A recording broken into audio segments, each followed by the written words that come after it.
बिस्मिल्लाहिर्रहमानिर्रहीम। अस्सलामुअलैकुम dear students, आज हम कंप्यूटर साइंस का ग्रेड 12 का लेक्चर 9 चैप्टर नंबर 3 जो कि एक नया चैप्टर है object oriented programming in C plus plus, उसका आज 8वें हफ्ते का हिस्सा पढ़ेंगे। यानी आज हम एक नया चैप्टर शुरू कर रहे हैं जिसका नाम होगा object oriented programming in C plus plus.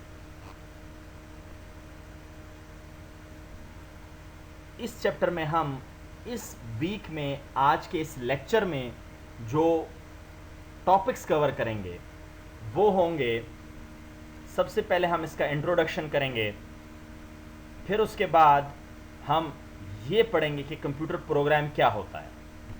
इसी तरह हम हेडर फाइल और रिजर्व वर्ड्स के बारे में पढ़ेंगे। फिर हम सी प्लस प्लस का जो प्रोग्राम है उसका स्ट्रक्चर को डिटेल में ब्रीफली पढ़ेंगे। उसके बाद हमारे पास स्टेटमेंट टर्मिनेटर, इसको पढ़ाया जाएगा। और लास्ट में आज के इस वीक के जो लास्ट टॉपिक होगा जिसको आज हम कवर करेंगे, इस वीक में कवर करेंगे, वो है comments in C plus plus programme.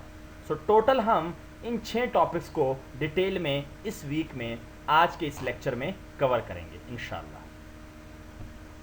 सबसे पहले हम इंट्रोडक्शन, हमारे पास याद रखें हमने पीछे SDLC पढ़ा, सिस्टम डेवलपमेंट लाइफ साइकिल, और उसमें हमने पढ़ा कि हम कैसे किसी भी सॉफ्टवेयर को, किसी सिस्टम को बनाते हैं। तो अगर हम कोई सॉफ्टवेयर बना रहे हैं तो उसका प्रोग्राम बनाया जाता है और वो किसी प्रोग्रामिंग लैंग्वेज में बनाई जाती है। हमारे पास हमने पढ़ा है कि बहुत सारी लैंग्वेजेस मौजूद हैं, कंप्यूटर की प्रोग्रामिंग लैंग्वेजेस, जिसमें हमारे पास इस ग्रेड 12 में जो पढ़ाई जाती है, ग्रेड 12 में जो प्रोग्रामिंग लैंग्वेज, कंप्यूटर की प्रोग्रामिंग लैंग्वेज जो पढ़ाई जाती है वो है सी प्लस प्लस। यानी हम इससे आगे जितने भी चैप्टर्स पढ़ेंगे उसमें सी प्लस प्लस के डिटेल में पढ़ाया जाएगा, इसलिए हम इसका इंट्रोडक्शन करना बेहतर समझते हैं। सी प्लस प्लस हमारे पास जिसने बनाई थी, जिसने डेवलप की थी, वो है बिजान स्ट्रॉस्ट्रॉप। बिजान स्ट्रॉस्ट्रॉप ने 1980s में, यानी कि लैंग्वेज जब डेवलप हुई थी 1980s में डेवलप हुई थी, और ये एक लेबॉर्ट्री में काम करते हुए बनाई गई थी। उसमें सारा काम इसने कंप्लीट किया था, वो था Bell laboratories. General purpose programming language है ये। जनरल पर्पस वो लैंग्वेज होती है जिसमें हर तरह का सॉफ्टवेयर बनाया जा सकता है, जिसमें गेम्स बनाई जा सकती हैं, जिसमें बिजनेस के लिए सॉफ्टवेयर बनाए जा सकते हैं, जिसमें हर फील्ड के तकरीबन सॉफ्टवेयर बनाए जा सकते हैं, प्रोग्राम्स बनाए जा सकते हैं। ऐसी लैंग्वेज को जनरल पर्पस कहते हैं। यानी कोई स्पेशल पर्पस प्रोग्रामिंग लैंग्वेज नहीं है कि जिसमें सिर्फ और सिर्फ डेटाबेस के लिए ही बनाया जा रहा हो या सिर्फ गेम्स बनाई जा रही हो। ये जनरल पर्पस प्रोग्रामिंग लैंग्वेज है। और ऑब्जेक्ट ओरिएंटेड को, जिसमें डिफरेंट ऑब्जेक्ट क्लासेस, जो कि हम आगे इस ग्रेड 12 के इस बुक के नेक्स्ट आगे मज़ीद 7-8 चैप्टर्स में, 9 चैप्टर में जो हमारे पास आएगा, उसमें हम ऑब्जेक्ट्स और क्लासेस को पढ़ेंगे। तो ये ऑब्जेक्ट ओरिएंटेड है, इसमें ऑब्जेक्ट्स बनते हैं। इसके अलावा मॉडर्न टेक्निक्स यूज़ होती हैं इसमें, बहुत सारे softwares, games, graphics related programs बनाए जा सकते हैं। सो ये तो हमारे पास सी प्लस प्लस का एक इंट्रोडक्शन था। इस इंट्रोडक्शन को इसलिए बताना पड़ा, इसलिए देना पड़ा कि इस चैप्टर में हम यहाँ से सी प्लस प्लस की बेसिक्स का शुरुआत करेंगे और इसके अलावा आगे इसको मज़ीद इसके टॉपिक्स कवर करते जाएंगे और इसमें प्रोग्रामिंग करेंगे। इसके बाद हमारे पास आता है कंप्यूटर प्रोग्राम। कंप्यूटर प्रोग्राम क्या है? ये हमारे पास एक सेट है डिफरेंट इंस्ट्रक्शंस का, जो कि एक स्पेसिफिक टास्क को परफॉर्म करता है। जब कंप्यूटर उसको चलाए, उस इंस्ट्रक्शंस को, सेट ऑफ इंस्ट्रक्शंस को चलाता है, एग्जीक्यूट करता है, तो ये एक ख़ास टास्क परफॉर्म करता है। इसके अगर मैं एग्जांपल दूं, इसी कंप्यूटर प्रोग्राम को कंप्यूटर सॉफ्टवेयर भी कहा जाता है, प्रोग्राम भी कहा जा रहा है। हम अगर इसके कोई एग्जाम्पल लें तो हमारे पास पावर पॉइंट है। आप अगर माइक्रोसॉफ्ट के पावर पॉइंट को ओपन करें तो वहाँ पे आप क्रिएट कर सकते हैं कोई भी प्रेजेंटेशन, डेमोन्स्ट्रेशन के लिए कोई भी प्रेजेंटेशन, कोई लेक्चर वगैरह आप क्रिएट कर सकते हैं। अब इसका पर्पस क्या है, इसका स्पेसिफिक पर्पस क्या बन रहा है इस प्रोग्राम का, कि आप क्रिएट कर रहे हैं। इसमें कोई गेम आप नहीं खेल रहे, इसमें कोई कैलकुलेशंस नहीं कर रहे, आप क्रिएट कर रहे हैं कोई प्रेजेंटेशन। तो इसके इस प्रोग्राम की जो एग्जीक्यूशन है, उसके बाद ये क्या, उस एग्जीक्यूशन के दौरान ये क्या कर रहा होता है, ये एक प्रेजेंटेशन को प्रिपेयर कर सकता है। यही इसका टास्क हो गया। सो हमारे पास माइक्रोसॉफ्ट पावर पॉइंट एक कंप्यूटर प्रोग्राम हो गया। हमारे पास कंप्यूटर प्रोग्राम हमेशा हाई लेवल लैंग्वेजेस में, अगर हम बात करें, हमने लो लेवल लैंग्वेजेस भी फर्स्ट ईयर में पढ़ी हैं, हाई लेवल लैंग्वेज भी। लो लेवल लैंग्वेजेस वो होती हैं जो मशीन कोड्स होती हैं, जिसमें वंस एंड जीरोस होते हैं, जो कि कंप्यूटर की डायरेक्टली अंडरस्टैंडेबल लैंग्वेज है। हाई लेवल लैंग्वेज जिसमें ज़्यादातर इंग्लिश ओरिएंटेड अल्फाज यूज़ होते हैं, वो हाई लेवल लैंग्वेजेस हैं, जैसे C++, जावा, विजुअल बेसिक, बहुत सारी इसकी हमारे पास C#, बहुत सारे हमारे पास एग्जाम्पल्स मौजूद हैं। हम फर्स्ट ईयर में इसको डिटेल में पढ़ चुके हैं। सो हमारे पास जो कंप्यूटर की प्रोग्रामिंग हाई लेवल लैंग्वेज है, C++ हमारे पास एक हाई लेवल लैंग्वेज है जिसके ज़्यादातर अल्फाज इंग्लिश ओरिएंटेड। अब यहाँ पे सवाल बनता है कि अगर ये हाई लेवल लैंग्वेज है, इंग्लिश ओरिएंटेड है, तो कंप्यूटर ऐसी को कैसे समझेगा। हमने तो पढ़ा है कि कंप्यूटर सिर्फ वंस एंड जीरोस को समझता है, जो कि बाइनरी लैंग्वेज है, जो कि मशीन लैंग्वेज है। जी हाँ, बिल्कुल, कंप्यूटर के लिए इसको समझना मुश्किल होगा। इसका सोल्यूशन कैसे निकाला गया, इसके लिए एक सॉफ्टवेयर बनाया गया, एक प्रोग्राम बनाया गया, एक ट्रांसलेटर है जिसका नाम है कंपाइलर। कंपाइलर का काम क्या होता है कि आप जब प्रोग्राम को C++ में लिखते हैं तो C++ का कंपाइलर इसको ट्रांसलेट कर देता है वंस एंड जीरोस में। उस वंस एंड जीरोस की फाइल जो होगी वो अंडरस्टैंडेबल होगी किसको, कंप्यूटर को, और कंप्यूटर उसके मुताबिक टास्क परफॉर्म करेगा। ह्यूमन के लिए हाई लेवल लैंग्वेज आसान है, कंप्यूटर के लिए हाई लेवल लैंग्वेज सीखना, समझना बहुत मुश्किल है। इसीलिए इस ट्रांसलेटर को यूज़ किया जाता है। जो हम प्रोग्राम लिखेंगे उस प्रोग्राम को कहा जाएगा सोर्स प्रोग्राम, और जिस लैंग्वेज में हमने लिखना है, यानी जिस लैंग्वेज में कन्वर्ट होना है, जिस लैंग्वेज में कंपाइलर ने उसको कन्वर्ट करना है, वो मशीन लैंग्वेज, उसको ऑब्जेक्ट प्रोग्राम या ऑब्जेक्ट फाइल भी कहते हैं। Header files and reserve words. Header files हमारे पास क्या हैं, हेडर फाइल में वो तमाम इंफॉर्मेशन मौजूद होती हैं जो कि एक प्रोग्राम को चाहिए। जैसे हमारे पास कोई भी हेडर फाइल है, उसकी एक्सटेंशन जो होगी वो .h होगी। हमारे पास हेडर फाइल्स का काम क्या है, हेडर फाइल्स हमारे पास, मिसाल के तौर पे अगर मैं एक इंस्ट्रक्शन लिखता हूं सी आउट पाकिस्तान, यानी मैं प्रिंट करना चाहता हूं पाकिस्तान को स्क्रीन पर, आउटपुट स्क्रीन पर। ये एक इंस्ट्रक्शन है कि पाकिस्तान को आउटपुट स्क्रीन पे लिखो, तो उसके लिए जो फंक्शन यूज हो रहा है वो है सी आउट। अब ये सी आउट कैसे पाकिस्तान को ले जाकर आउटपुट स्क्रीन पे लिखेगा, इसका सारा काम, ये सारा कोड कहां पे पड़ा हुआ है, इसका हेडर फाइल में। वो हेडर फाइल क्या है, iostream.h। इसी तरह maths.h, मैथ में जितने भी हमारे पास फंक्शंस हैं, एक्सपोनेंट है, लॉग है, ट्रिग्नोमेट्री है, जितने भी हैं हमारे पास, वो सारे के सारे math.h में पड़े होते हैं। जब हम उन इंस्ट्रक्शंस को, उन फंक्शंस को प्रोग्राम में यूज करते हैं तो उससे पहले हमें हेडर फाइल math.h को इंक्लूड करना पड़ता है। अब math.h, iostream.h, इन तमाम फाइल्स को इंक्लूड कैसे करेंगे, इनको इंक्लूड करने का एक तरीकाकार है।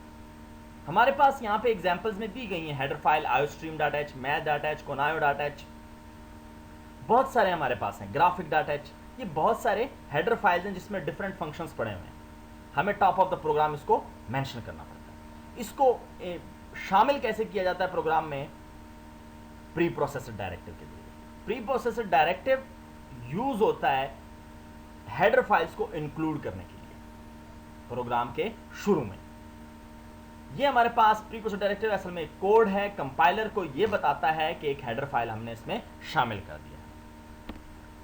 हमारे पास इसका सिंटेक्स क्या है, यानी लिखने का तरीकाकार क्या है कि हम कैसे इसको लिखेंगे। अब इसको लिखने का तरीकाकार क्या है कि हम लिखेंगे हैश इंक्लूड और फिर जो हमारे पास ये सिंबल्स हैं ग्रेटर देन और लेस देन, इनके दरमियान में लिखना है नेम ऑफ हेडर फाइल, यानी हैश इंक्लूड और इसके अंदर नेम ऑफ हेडर फाइल जो भी नाम है, चाहे iostream.h है, चाहे math.h है, चाहे conayo.h, ये सबसे टॉप पे लिखा जाता है। यहां पे हमारे पास एक एग्जांपल है उसकी कि हमने लिखा हैश इंक्लूड iostream.h। इसी तरह iostream.h की जगह जब आपको जरूरत पड़ रही है math.h लिखें। अब इसका इफेक्ट क्या होता है, जैसे हमने iostream.h लिख लिया, ठीक है, iostream.h क्या है, ये हेडर फाइल का नाम है। हैश इंक्लूड क्या है, ये प्री प्रोसेसर डायरेक्टिव है। Pre processor directive hash include हमने लिख लिया, इसका मतलब है कि कंपाइलर को अब पता चल जाएगा कि आपने एक हेडर फाइल इस प्रोग्राम में इंक्लूड कर दिया है, अटैच कर दिया है। अब iostream.h में जितने भी फंक्शंस हैं वो काम परफॉर्म करेंगे। iostream.h में जितने भी कंटेंट्स होंगे वो इस प्रोग्राम में शामिल हो गए। इसके नेक्स्ट है रिजर्व वर्ड्स। हेडर फाइल्स को हमने पढ़ लिया डिटेल में, अब है रिजर्व वर्ड्स। हमारे पास रिजर्व वर्ड्स क्या हैं, ये एक स्पेशल वर्ड्स हैं जिसके मानी और जिसका काम पहले से रिजर्व कर चुके हैं इस प्रोग्रामिंग लैंग्वेज में। यानी इन अल्फाज को, इन वर्ड्स को इसके किसी और काम के लिए इस्तेमाल नहीं किया जा सकता। जहां पर भी ये वर्ड्स आएंगे इसने वही काम करना है, वही फंक्शन परफॉर्म करना है, वही टास्क परफॉर्म करना है जिसके लिए इसको बनाया गया है और इस प्रोग्रामिंग लैंग्वेज में शामिल किया गया है। हमारे पास किसी भी रिजर्व वर्ड को किसी वेरिएबल के नाम के तौर पे यूज नहीं किया जा सकता। अब वेरिएबल ना के नेम्स क्या हैं, वेरिएबल क्या है, ये हम आगे पढ़ेंगे, लेकिन यहाँ पे एक मिसाल दी जा रही है कि वेरिएबल के नाम के तौर पे हम इसे इस्तेमाल नहीं कर सकते, किसी और पर्पस के लिए इसको इस्तेमाल नहीं कर सकते। हमारे पास C++ में बहुत सारे रिजर्व वर्ड्स हैं, जैसे हेडर फाइल्स मैंने कहा कि बहुत सारे हैं, इस तरह रिजर्व वर्ड्स भी होते हैं। हेडर फाइल एक अलग चीज़ है, रिजर्व वर्ड एक अलग चीज़ है। रिजर्व वर्ड C++ के जैसे इफ, वॉइड, ब्रेक, जो यहाँ पे आपकी स्क्रीन पे एग्जांपल्स के तौर पे दिखाए गए हैं, ये भी मौजूद हैं। और इसके अलावा भी आपके पेज नंबर 42 जो कि चैप्टर नंबर 3 का है, वहाँ पे एक बड़ी टेबल दी गई है जो कि 100+ आपके कम से कम बताए गए हैं आपके रिजर्व वर्ड्स, जो कि हम मुख्तलिफ प्रोग्राम्स में यूज़ करेंगे। आप इसमें से बहुत सारे देखेंगे कि हम आगे जब सेकेंड ईयर ग्रेड 12 के इस चैप्टर्स को C++ प्रोग्रामिंग करते जाएंगे, आपको नज़र आते जाएंगे कि हम रिजर्व वर्ड्स यूज़ कर रहे हैं। और बहुत सारी जगहों में मैं बताता भी जाऊंगा कि रिजर्व वर्ड्स हम यूज़ कर रहे हैं वेरिएबल नाम के तौर पे, तो वो हमें एरर दे रहा है। क्यों? क्योंकि वो रिजर्व वर्ड है, उसका मानी रिजर्व कर दिया, उसका काम रिजर्व कर दिया गया है। अब वो C++ में इसी नाम से जाना जाएगा, इसी काम से जाना जाएगा। हमेशा हमारे पास जितने भी रिजर्व वर्ड्स हैं वो लोअर केस लेटर हैं। लोअर केस लेटर जितने भी हमारे पास हैं वो लोअर केस लेटर होते हैं, यानी स्मॉल लेटर्स में, स्मॉल ABC में उसके मानी लिखे जाते हैं। जैसे हमारे पास इफ है तो ये स्मॉल आप नजर आओ, इसमें कोई कैपिटल नहीं है। वॉइड है स्मॉल, ब्रेक, इंट, ये सारे स्मॉल है हमारे। नेक्स्ट है हमारे पास स्ट्रक्चर ऑफ C++ प्रोग्राम। हमने इससे पहले ये बात कही थी कि हम ग्रेड 12 में आगे जितने भी चैप्टर्स पढ़ रहे हैं उसमें C++ की प्रोग्रामिंग होगी। C++ के एडिटर, उस एनवायरनमेंट में हम प्रोग्राम लिखेंगे, उसको कंपाइल करेंगे, उसको एग्जीक्यूट करेंगे, उसकी डिबगिंग करेंगे और उसका आउटपुट देखेंगे। इससे पहले हमें पता होना चाहिए कि C++ का प्रोग्राम लिखा कैसे जाता है, यानी उसका बेसिक स्ट्रक्चर क्या है, वो शुरू कहाँ से होता है, वो उसकी बॉडी कहाँ से शुरू होती है, उसका मेन फंक्शन क्या है। ये सारी चीज़ें अभी हम स्ट्रक्चर ऑफ C++ प्रोग्राम के इस टॉपिक में पढ़ेंगे। सबसे पहले हमारे पास ये हमें यहाँ पे एक स्ट्रक्चर दिया गया है, इसमें सबसे पहले लिखा हुआ है प्री प्रोसेसर डायरेक्टिव। यानी आपका जो, जैसे मैंने पीछे भी कहा था कि header files pre processor directive के जरिए ही इस प्रोग्राम में शामिल किए जाते हैं और वो सबसे पहले लिखे जाते हैं, टॉप ऑफ द प्रोग्राम। तो प्री प्रोसेसर डायरेक्टिव सबसे पहले आएगा। उसके बाद हमारे पास वॉइड मेन, जिसको हम मेन फंक्शन भी कहते हैं, वॉइड मेन और ब्रेसेस में खाली, ठीक है। अब हमारे पास ये मेन फंक्शन हो गया। उसके बाद हमारे पास curly braces starts, curly braces curly bracket starts, इसका मतलब है बॉडी ऑफ फंक्शन शुरू हो गया। इसमें बॉडी ऑफ मेन फंक्शन और यहाँ पे body of main function close हो गया। इसके बाद हमारे पास स्ट्रक्चर को समझने के लिए एक छोटा सा प्रोग्राम लिखा गया, hash include iostream dot H. जैसे हमने पीछे बोल दिया, ये हैश इंक्लूड क्या है, pre process director. Iostream dot H क्या है, ये हमारे पास हेडर फाइल है जिसको इंक्लूड किया गया है। उसके बाद वॉइड मेन, ये हमारे पास मेन फंक्शन है। उसके बाद कर्ली ब्रेसेस स्टार्ट्स, और उसके बाद एक स्टेटमेंट है सी आउट, ये फंक्शन है जो कि पड़ा हुआ है आयोस्ट्रीम डॉट एच में। और फिर उसके बाद हमने आई लव पाकिस्तान लिखा। इस तरीके से आप लिखेंगे, यानी सी आउट, फिर ये सिंबल्स, फिर उसके बाद डबल कोटेशन मार्क, आई love Pakistan, double quotation mark close, semi colon, और फिर उसके बाद कर्ली ब्रेसेस क्लोज। ये आपका प्रोग्राम है जो कि आपके स्ट्रक्चर के मुताबिक है, C++ के स्ट्रक्चर के मुताबिक है। अब इसकी थोड़ी सी एक्सप्लेनेशन आती है, यानी हमारे पास स्ट्रक्चर ऑफ C++ प्रोग्राम को एक्सप्लेन किया जाता है यहाँ पे। उसकी एक्सप्लेनेशन में सबसे पहले जो मैंने बात की, hash include iostream dot H. आपने पीछे एग्जाम्पल देखी, उसमें लिखा था hash include iostream dot H. Hash include हमारे पास क्या है, हैश इंक्लूड हमारे पास प्री प्रोसेसर डायरेक्टिव है, और आयोस्ट्रीम डॉट एच हमारे पास हेडर फाइल है। इंक्लूड किया गया है प्री प्रोसेसर डायरेक्टिव के जरिए एक हेडर फाइल जो कि सबसे टॉप पे लिखी जाती है।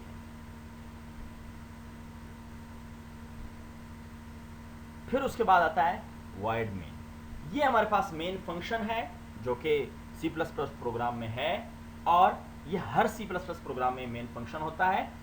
मेन फंक्शन एक होता है, इसके अलावा भी यूजर डिफाइंड फंक्शंस हो सकते हैं।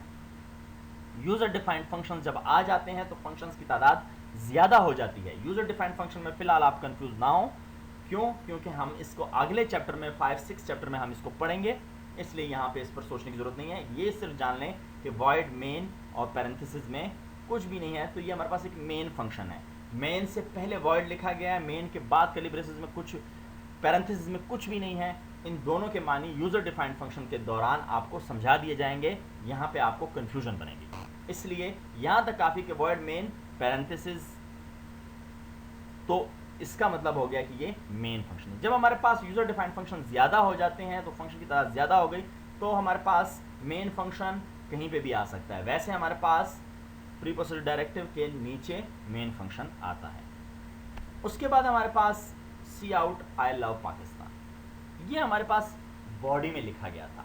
बॉडी में हमने इसको, यानी हमने इसे कर्ली ब्रेसेस स्टार्ट्स और कर्ली ब्रेसेस क्लोज, इनके दरमियान में लिखा था C out I love Pakistan. C out हमारे पास एक स्टेटमेंट है, एक फंक्शन है जो पड़ा हुआ है आयोस्ट्रीम डॉट एच में। इसका काम है कि आई लव पाकिस्तान को स्क्रीन पर, आउटपुट स्क्रीन पर जब प्रोग्राम को एग्जीक्यूट करेंगे तो एक और स्क्रीन खुल जाती है। ये जब हम कंपाइलर कंपाइल करता है उसके बाद एग्जीक्यूट करता है, तो उस डेव सी में या टर्बो सी में जो एक और स्क्रीन खुल जाती है उसे ब्लैक स्क्रीन होती है, जिसको हम आउटपुट स्क्रीन कहते हैं। उस पर आई लव पाकिस्तान लिखा हुआ आएगा। ये क्यों? क्योंकि सी आउट स्टेटमेंट यूज की हुई है, और ये किस में है? Body of main. Body of main function में जो भी आप उन कर्ली ब्रेसेस के दरमियान में लिखेंगे वो परफॉर्म होगा। यहाँ पे सी आउट तभी काम करेगा जब आपने आयोस्ट्रीम डॉट एच को इंक्लूड किया होगा, क्योंकि सी आउट का फंक्शन, सी आउट का काम आयोस्ट्रीम डॉट एच में ही पड़ा हुआ है। और जितनी भी हमारे पास बॉडी ऑफ फंक्शन होती है, मैं दोबारा कहता चलूँ कि वो हमेशा कर्ली ब्रेसेस के दरमियान में लिखा जाता है। यहाँ पे हमारे पास एक ही स्टेटमेंट थी, तो हमने सी आउट आई लव पाकिस्तान ये कर्ली ब्रेसेस के दरमियान में लिखा। ये हमारे पास C++ का एक स्ट्रक्चर था, उसकी एक्सप्लेनेशन थी कि कैसे हम उसको यूज़ करते हैं। आगे हमारे पास आता है स्टेटमेंट टर्मिनेटर। हमारे पास हमने पीछे पढ़ा कि स्टेटमेंट्स होते हैं जैसे सी आउट आई लव पाकिस्तान। अब इसने ख़त्म कैसे होना है? जैसे हम कोई जुमला बोलते हैं इंग्लिश में, उर्दू में, उसका एंड टर्मिनेट कहाँ पे होता है, वो स्टॉप कहाँ पे होता है, ख़त्म कहाँ पे होता है, उसको किसी सिंबल से, जैसे हम इंग्लिश में फुल स्टॉप लगाते हैं, उर्दू में डैश सी लगाते हैं, इसी तरह यहाँ पे किसी भी स्टेटमेंट के एंड पे टर्मिनेट करने के लिए स्टेटमेंट टर्मिनेटर यूज़ किया जाता है। और वो स्टेटमेंट टर्मिनेटर क्या है? Semi colon. सेमीकोलन हमारे पास वो मार्क है जो कि एंड ऑफ स्टेटमेंट बताता है। हमारे पास यहाँ पे एग्जांपल मौजूद है, C out I love Pakistan, end में आप देखें सेमीकोलन। अगर हमारे पास सेमीकोलन नहीं दिया गया तो आपको प्रोग्राम सिंटैक्स एरर देगा, आपका प्रोग्राम चलेगा नहीं। इसके बाद हमारे पास आते हैं कमेंट्स। कमेंट्स हमारे पास एक्सप्लेनेटरी स्टेटमेंट्स हैं जो कि डिस्क्रिप्शन देते हैं, जो कि डिटेल देते हैं, जो कि हेल्प करते हैं रीडर को कि वो समझ सके सोर्स कोड को। सोर्स कोड क्या है? हाई लेवल लैंग्वेज कौन सी है यहाँ पे? C++। हाई लेवल लैंग्वेज है जिसमें हम प्रोग्राम लिख रहे हैं C++। इस हाई लेवल लैंग्वेज में C++ में एक प्रोग्राम लिखा जा रहा है, उस प्रोग्राम के इंस्ट्रक्शंस को, उस कोड्स को, जैसे पीछे हमने एक एग्जांपल ली थी, उस कोड्स को क्या कहा जाता है? सोर्स कोड कहा जाता है। इसको सोर्स फाइल भी कहा जाता है। C++ की जितनी इंस्ट्रक्शन लिखी जाती हैं यानी एक प्रोग्राम, उसको सोर्स कोड कहा जाता है। उस सोर्स कोड को समझने के लिए उसकी हर लाइन के बारे में, उसके प्रोग्राम के बारे में, उसके फंक्शंस के बारे में कुछ कमेंट्स, कुछ डिस्क्रिप्शन, कुछ एक्सप्लेनेटरी स्टेटमेंट्स दी जाती हैं, वो कमेंट्स कहलाती हैं। कमेंट्स हमारे पास नॉन एग्जीक्यूटेबल स्टेटमेंट हैं, यानी आपका प्रोग्राम एग्जीक्यूट होगा, चलेगा, रन होगा और आउटपुट दिखाएगा, लेकिन जो कमेंट्स आप बीच में शामिल करेंगे कंपाइलर उसको कंपाइल नहीं करेगा, यानी कंपाइलर उसको लो लेवल मशीन लैंग्वेज में कन्वर्ट नहीं करेगा, इग्नोर कर देगा। वो इग्नोर क्यों करेगा? क्योंकि वो पहचान जाएगा कि ये कमेंट्स हैं। जब आपके कंपाइलर कमेंट्स को पहचान जाए तो वो इसको इग्नोर कर देता है और इसका कोड जनरेट नहीं करता, इसको इग्नोर कर दिया जाएगा प्रोग्राम एग्जीक्यूशन में या कंपाइलेशन में। हमारे पास जितने भी कमेंट्स आप एंटर करना चाहते हैं कर सकते हैं, लेकिन उस सिंटैक्स, उस तरीके के मुताबिक जो बताया गया है, जो स्टैंडर्ड है, जो C++ में बनाया गया है तरीका। आप किसी भी लोकेशन पे दे सकते हैं, top of the program, mid of the program, हर लाइन के साइड पे, राइट साइड पे, किसी भी जगह पे आप कमेंट्स एंटर कर सकते हैं। हमारे पास कमेंट्स की जो टाइप्स हैं वो दो हैं। पहली टाइप सिंगल लाइन कमेंट, यानी एक लाइन में आपने कमेंट लिखी है, दूसरी लाइन में आप नहीं गए, एक ही लाइन की कमेंट है, तो इसको सिंगल लाइन कमेंट, और जो एक से ज़्यादा पे है तो वो मल्टीपल लाइन कमेंट्स कहलाती है। अब हम पढ़ेंगे सिंगल लाइन को और मल्टीपल लाइन कमेंट्स को डिटेल में। सिंगल लाइन कमेंट हमारे पास, सिंगल लाइन कमेंट्स हमारे पास डबल स्लैश फॉरवर्ड स्लैश के जरिए जाहिर की जाती है। ये स्टार्ट होती है हमारे पास किससे? डबल स्लैश से, फॉरवर्ड स्लैश, और कंटिन्यू होती है जब तक वो लाइन चल रही है। जैसे सेकंड लाइन में आ गए तो आपको पता होना चाहिए कि single line comment second line में नहीं आ सकती, तो या तो आप उसे मल्टीपल लाइन में कमेंट में कन्वर्ट करेंगे या फिर उसे आपने डबल लाइन दोबारा से शुरू करनी है तो वो दूसरी सिंगल लाइन कमेंट हो जाएगी। हमारे पास सिंगल लाइन कमेंट को समझने के लिए एक प्रोग्राम है। सबसे पहले हमने लिख दिया उस प्रोग्राम का, पहले ही टॉप में हमने दे दिया comment double forward slash this is my first program. ये हमारे कमेंट हैं इस प्रोग्राम के बारे में।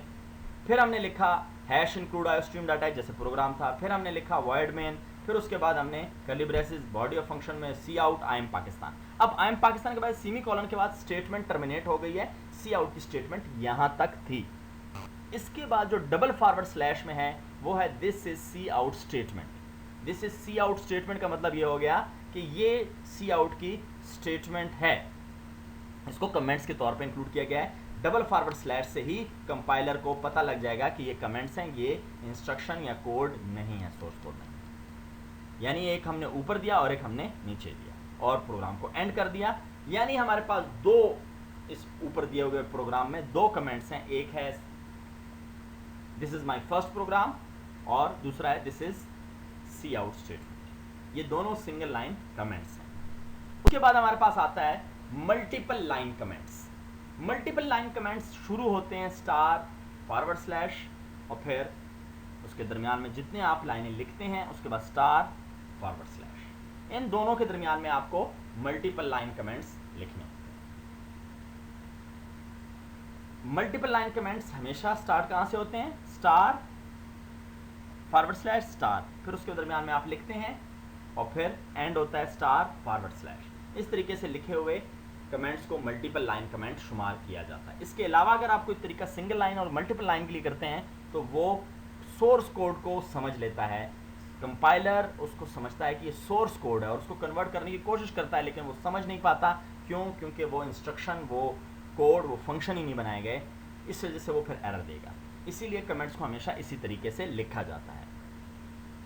हमारे पास इसको समझने के लिए जो डिमॉन्स्ट्रेट किया गया है यहाँ पे मल्टीपल लाइन कमेंट्स को, जैसे हमने पीछे किया था यहाँ पे भी कर दिया। जैसे /* this is my first program, और अब देखें अगली लाइन को भी हमने शामिल कर दी, this is C++ programming language और *n। ये दो लाइनें जो आपको नजर आ रही हैं, ये दोनों लाइनें मल्टीपल लाइन कमेंट्स की हैं। मल्टीपल लाइन कमेंट्स ऐड हो गए, इसके बाद हमने प्रोग्राम शुरू किया। #include string.h void main, इसी तरह हमने प्रोग्राम को शुरू किया। cout I am पाकिस्तानी और प्रोग्राम को बंद। यही दो लाइनें आप नीचे भी लिख सकते हैं, इसके अलावा कुछ लिखना चाहें उसको भी नीचे लिख सकती हैं। किसी भी I am पाकिस्तानी, जिस तरह सिंगल लाइन कमेंट के लिए दूसरी जगह पे भी हमने लिखा था, तो वहाँ पे भी आप लिख सकते हैं। कहीं पे भी ये कमेंट्स आप इस तरह के मिलते जुलते कुछ भी आप लिख सकते हैं। इसी दो मल्टीपल लाइन कमेंट्स में इसी दो, यानी /* फिर उसके बाद कमेंट्स लिखें */, इसके दरमियान में आप जो कुछ भी लिखेंगे वो मल्टीपल लाइन कमेंट्स तस्वुर किया जाएगा। इसके अलावा जो आप लिखेंगे वो मल्टीपल लाइन कमेंट्स तस्वुर नहीं किया जाएगा। अब ऊपर के दिए हुए प्रोग्राम में हमने लिख दिया this is my first program, this is C++ program language. ये हमारे पास मल्टीपल लाइन कमेंट्स हैं। कमेंट्स में हमारे पास इसी तरह लिखा जाता है। कमेंट्स का फ़ायदा क्या है? कमेंट्स का फ़ायदा ये है कि अगर आपने 600 लाइनें लिख ली हैं सोर्स कोड की, 600 लाइन का एक प्रोग्राम बना लिया, अब उस प्रोग्राम में बहुत सारे फंक्शंस यूज़ हुए हैं, बहुत सारी लाइनों का अपना अपना काम है। उन लाइनों का काम बताने के लिए कोई हो सकता है रेक्टेंगल ड्रा कर रहा हो, कोई ट्रायंगल, कोई सर्कल। अब कौन सा सर्कल ड्रा कर रहा है, कौन सा ट्रायंगल ड्रा कर रहा है, कौन सा रेक्टेंगल ड्रा कर रहा है, इसको जानने के लिए कमेंट्स ऐड कर दें तो दूसरा कोई प्रोग्रामर जो रीडर होगा वो आसानी से समझ जाएगा कि इस सोर्स कोड का, इस लाइन का, इस फंक्शन का क्या मानी है और क्या काम है।